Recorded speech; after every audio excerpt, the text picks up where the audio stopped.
Hey everyone, thank you for stopping by Living to Do's review of Married at First Sight, Season 17, Episode 7, called A Honeymoon Rockier Than the Mountains. Before I get started with the review, please like the video and subscribe to the channel. I would really appreciate it, and I thank you in advance. Okay, so let's get on with this review. Interesting, a lot of drama with Lauren and Orin. I'll talk about them last since there's a lot. So let's get started with the first couple. Let's talk about Becca and Austin. A lot didn't go on with them. They did talk about religion. She's Jewish and he's plain old Christian, he says. And he doesn't really want to talk about religion now. He just wants to, I guess, really enjoy each other, start with small issues and work their way up to bigger issues. So that's interesting. I don't know why he doesn't want to talk about it. Is he not interested in the Jewish religion at all? And how they're going to raise their kids. So I guess that's a conversation I guess we can just plan on revisiting at a later time. But they seem cute and cozy and still enjoying one another, so that's good. But a lot didn't really happen with them. One thing that did happen, well, he did mention, is one small issue. I don't know if it's going to be a big issue, but hopefully she'll work on her messiness. They panned around the hotel room and it was cluttered with junk.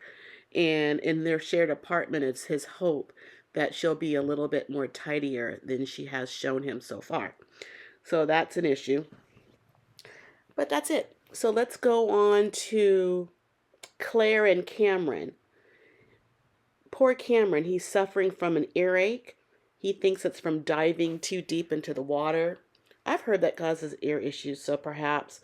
So he has to go off the resort to a doctor for antibiotics. Interesting. He was the one that set off the reservation and he really had to go off the resort for medical attention. He couldn't sleep. The ear pain was keeping him up all night and she noticed that he wasn't sleeping. And so he's going to get that taken care of. And when he does come back to the resort, he comes back with a massive bouquet of flowers for Claire, and he presents them to her during a group dinner. Claire seems to like that. She's happy that he thought of her even when he wasn't feeling well. It just shows that he cares. She couldn't make the visit with him to the doctor. She had some type of meeting that was pre-planned. It might be a work thing, so he had to go off alone. But I have to say, it seems like they're getting along better. He hopes that they can take their friendship relationship and when they get back home and turn that into a romantic relationship. And he said that at the table, the group dinner, and he had not told her that before. And so he was checking for her reaction to that statement. I really like how Cameron is progressing. And he was talking about, just talking to her about different things when they were laying up in bed one morning. And she wants her independent space, or she's very independent. She likes to do things alone. And, he says, yeah, we can do that. We can go off and do our stuff individually and then we can settle down together. And I really like that. And he just shows signs of being a better therapist than Claire. Maybe all therapists need therapists. She just seems he just has more positive things to talk about, solutions, a positive outlook, more so than she is. She's coming around slowly, but to others, and I'm seeing it a little bit more with him. So if she gives it a chance, this could work. Okay, so let's go on to Emily and Brennan. They talk religion also. She's Catholic. He's Jewish. She doesn't want to raise their kids in the Catholic religion. She believes that Catholics are is just cruelty, and she's willing to convert to Judaism. I'm just noticing, it seems, I don't know if this is true, but I hear a lot of people converting to Judaism, especially when they marry a person who's Jewish. And then I see more people converting into Judaism than wanting to become a Catholic. I don't know if that's just me, but I don't see people often saying, I'm gonna, I want to be a Catholic. Huh. A lot of people are running from that. Um, okay, so let's go on to the next couple. All right, the last couple is, of course, Lauren and Orin. And it started off where we left off last week when they had their dinner, and Lauren told Orin that she had sex 2 months prior to being notified that she was matched. He says sex is off the table. Uh, and she's trying to find out more information. Is it because she just told him that she recently had sex? At first, he says yes or no, and then it's more than that. It got really confusing, and I think it got confusing to her. It seems like he was just going back and forth. And she said he was flip flopping on the issue, and she didn't want to talk about it. She wanted a quiet dinner. Um, and then she indicated that she wasn't feeling safe. And I'm understanding why. She's just not feeling safe with her feelings because she said something personal, and he's reacting and treating her a different way for it. He didn't really say, he just wasn't clear. She cries. She's crying because um, she's frustrated. She's not getting her way, I'm thinking is why she's really crying. Um, because she closed up real quickly. I don't know why they couldn't continue a conversation during dinner. It just wasn't going her way, and it seems like she was shutting down. Though I've said some things about Lauren. I always thought I didn't think her wedding pictures were all that pretty either in him either, and that she looked prettier um, in other scenes, a lot prettier. And also, I thought she looked pretty when she cried. I don't even know if a lot of people have an ugly cry, but I didn't think she looked ugly. I thought she kind of looked pretty. A weird thing, but I just noticed that.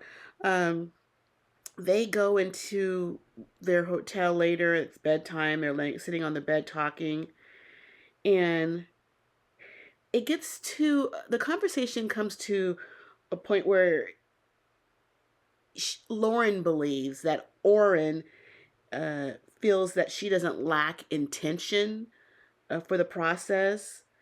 He's not sure about her intentions. Uh, I kind of think that's making it worse. He really wasn't being clear with her, so I don't think she knew where she stood with him, or it seemed. He claims that he wasn't judging her, but he felt uncomfortable. And I think he was feeling uncomfortable because he didn't get his feelings out. Quite honestly, I think he was unable to get his feelings out because in the conversation, she was talking over him. As soon as he began to say something, she would talk over him.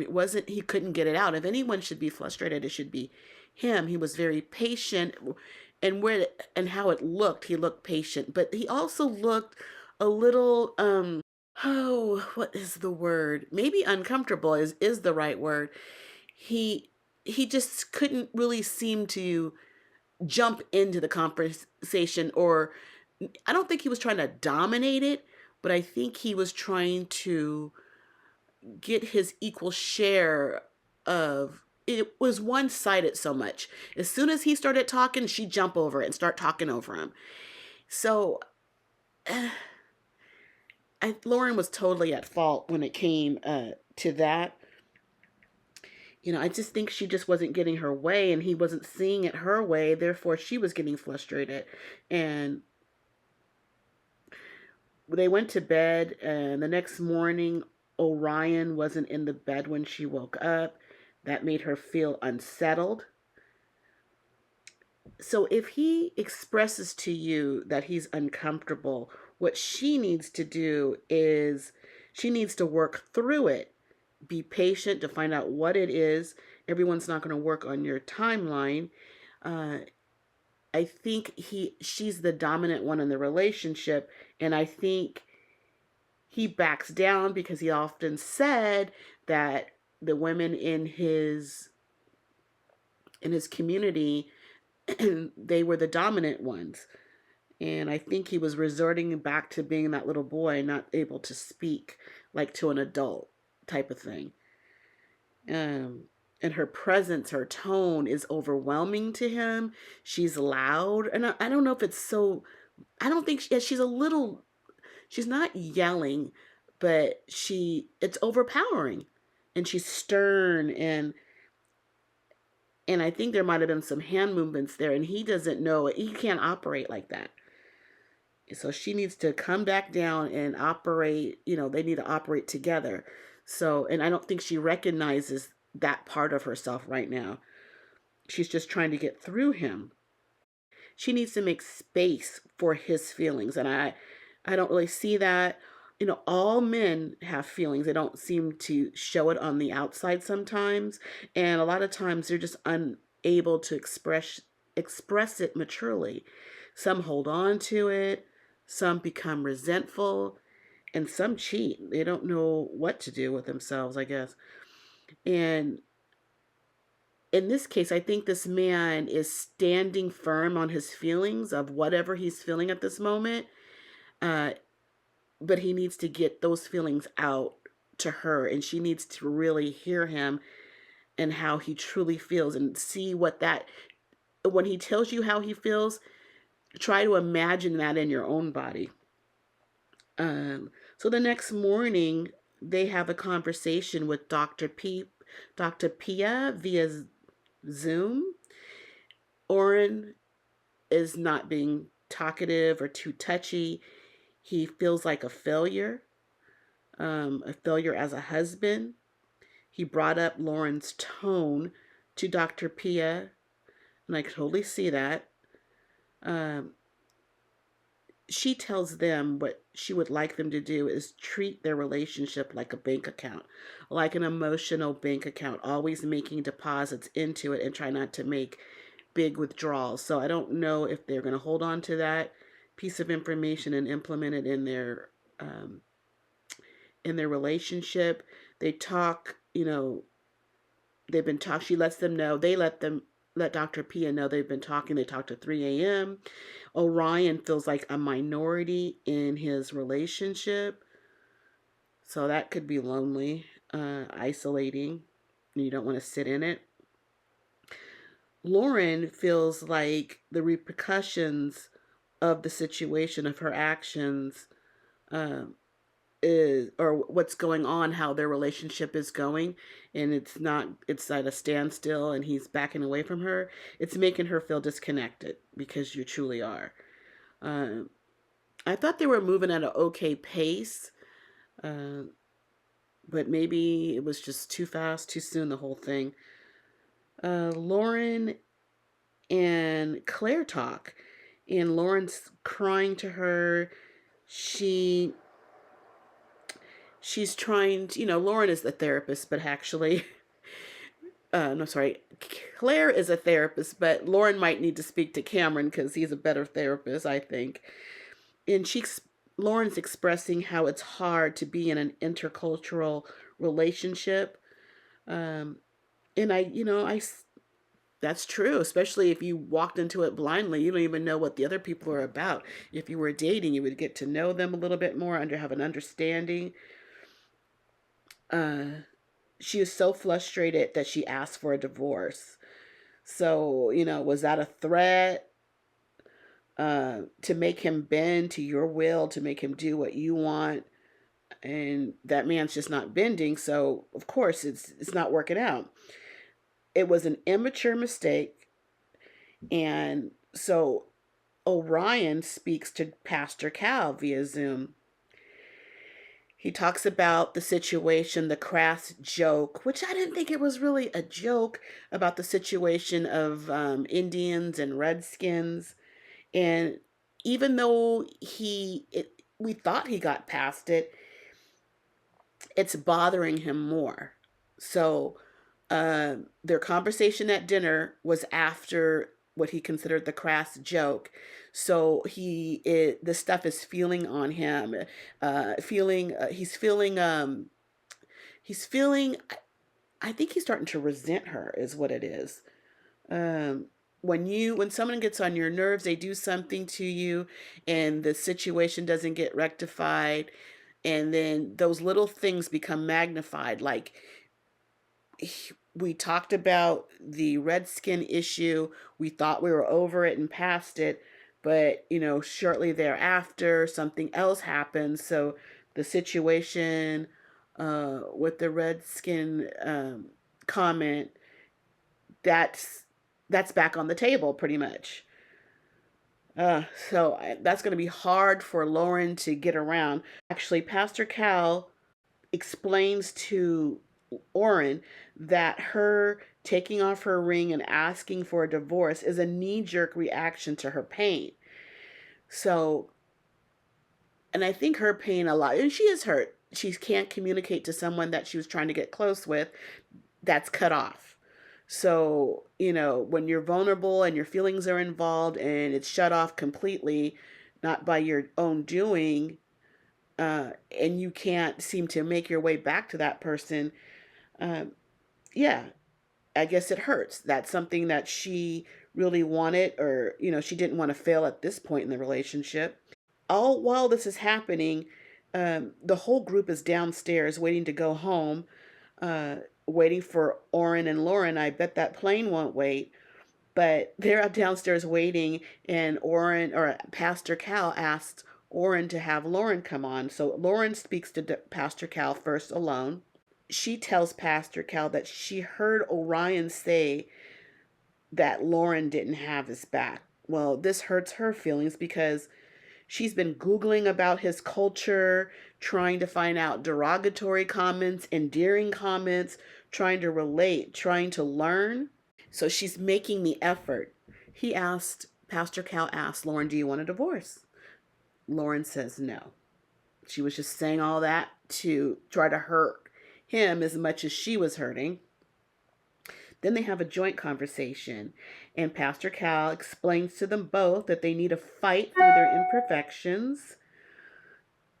Orin really can't accept her apology. He feels offended, and he worries what his family is going to say and feel, because the comments that she made, uh, even if he accepts her apology, they may not. So that's something he says is bothering him. And one thing I didn't know, he explained that a lot of things are derogatory, like the word apple would be derogatory to a Native American Indian because it's red on the outside and white on the inside. I have never heard that. That was news to me. I've heard growing up about Oreo being derogatory. I think that's well known by everybody. But Apple, that is news to me. In fact, people are named Apple. I know Gwyneth Paltrow, the actress, she named her daughter Apple. Um, Lauren leaves this conversation crying. We're gonna have to see. That's pretty much how the episode ended. So we're gonna have to see what happened after that. They did show the coming episodes where they're sitting down talking to, looks like a therapist of some kind, and we show everybody else walking into their shared apartments, happy for the most part, at least walking in together. We don't see that with Lauren and Orin, but I don't know if that's just the drama. I don't know if they can get back on track. Wow. Wow, wow. It just really started off totally different. They seem like to be most into each other, little lovebirds, than everybody else. Maybe not Becca and Austin. but they did seem like they were calm adults getting to know each other on a mature level, and all this happens. Just you just never know. You never know about people in relationships. So again, I'm really interested next week to see how they're going to move and which direction they're going to go into. But that was it for now. Really, I would really appreciate it if you would like the video and subscribe to the channel. I would appreciate it, and I thank you in advance. But I got to go because I got living to do. Bye.